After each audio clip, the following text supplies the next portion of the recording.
Few things are harder than the mission of raising your kids. At the Dad Project, we get experienced dads to reveal what's worked for them, offering practical, time-tested advice. Being a successful dad is tough, and we're here to help you get it done. Welcome to the Dad Project. This episode of the Dad Project is the first in a two-part series on the father's crucial role in the sexual education and formation of his children. In part one, Dr. Patrick Fagan talks about the need for dads to take the lead, particularly in the sexual education and formation of boys. Pat is a native of Ireland and is a clinical psychologist who currently works in Washington, D.C. His research has been widely published in many professional journals, and much of it can be found online through the Heritage Foundation, the Family Research Council, and the Marriage and Religion Research Institute. Pat and his wife have 8 children and 14 grandchildren. Today we're talking about the need for modern fathers to take onto themselves the sexual formation of their boys. And the reason for this is that in modernity, fathers are now faced with something that no generation of fathers ever before in human history had to face.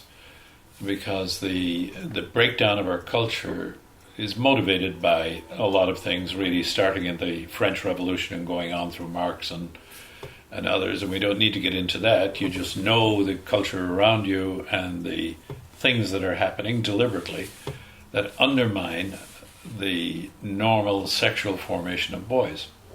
So the father who's concerned, as he should be, that his boy end up a good husband and a good father, 20 to 25 years from now, is going to come about in modernity if and only if the father takes charge of that formation.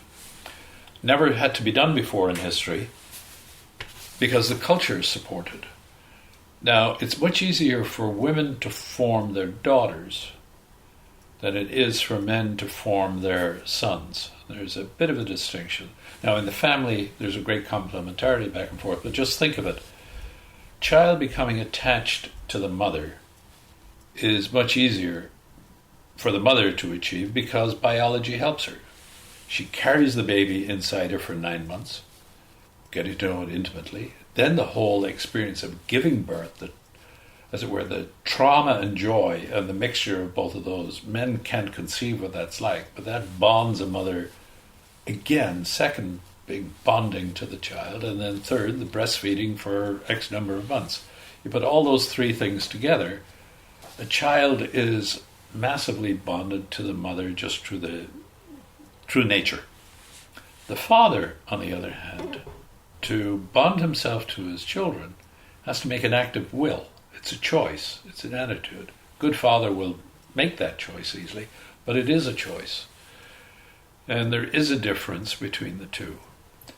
The children stay attached to the mother much more than they do to the dad. Just think of it. World War I, World War II, when young men were dying, who did they call out for? Their mother. No man regrets that, understands it, that's nature, that's good. Now, for attaching to his boy, however, that attachment is only the first stage, because when he wants to talk later about the sexual so that he brings his boy into the sexual the right way and forms him, he has to have a base of attachment. His little boy is not going to, or his teenage boy is definitely not going to listen to him if he doesn't respect and isn't close to his father, because the topic is too fraught with tension. But starting early, the first stage in the sexual formation of a boy is getting close to it. All the things that dads do that little boys love their father doing, and playing with them in all sorts of different ways. That's the beginning of the sexual formation of the boy. Actually, the psychosexual development is happening naturally the same way too. But then, somewhere, gradually the father has to introduce different topics. And over the development of his boy from childhood right through adolescence, a number of the things he's got to do. In modernity, he's got to protect him. The whole issue of sexual abuse is growing and will grow still more with the breakdown. He's not going to burden his boy with that, but he's going to take care to make sure he's never in that situation. Later, he'll teach his boy how to protect himself. And these areas, there's a universal actually, and I think this doesn't hold with any one religion, but almost universally, pagan, Christian, post-Christian, New Age, Shinto, Buddhist, all the rest, angels are present. It's a universal belief. And this is a natural thing to bring into this whole thing of the development of boys, making them aware of their angel. They will need their help. But the father gradually gets the message across to his boy. Like, one of the biggest things I need to do in my life is to help you to become a great young man so that the beautiful girl you want is going to be attracted to you. And so that when you become her husband, you're going to know how to take great care of her. If I do nothing else but do that, I will have had a successful life. Because from there, then you're going to go on to be a good father. And when your turn comes, 20, 30 years from now, you're going to have a boy just like I'm having you. And I want you to be doing the same. And you'll see that that's it. And that will drive you to become a much greater man than you would be without a son. So this aspect of the whole sexual formation, lots of questions are going to occur to you as you're growing older. Always feel free to come to me. I've had to learn the same things. They're very private sort of things. You don't want to get this information from others. I want you to get it first from me. So once it begins to come to your mind, come to me. We can talk about anything. And that, actually, for a father to pull that off, he's going to have to know himself. He's going to have to pray a lot. This formation of a son is going to cause a father to pay attention to his own continued formation, because he's not going to be able to transmit an attitude of both the enjoyment, the respect, the great treasure that sexuality is, but the fidelity, the finesse, the delicacy. All those things have to be transmitted. And they'll be caught by the son more in the attitude he picks up from his dad, even more than the words he uses. So every father has got to be, as every man knows, you've got to pay attention to the virtues involved here. Because you're either going forward or you slip back, and if you start slipping back, it's easy to slip fast and far. Guarding your eyes, all the usual things.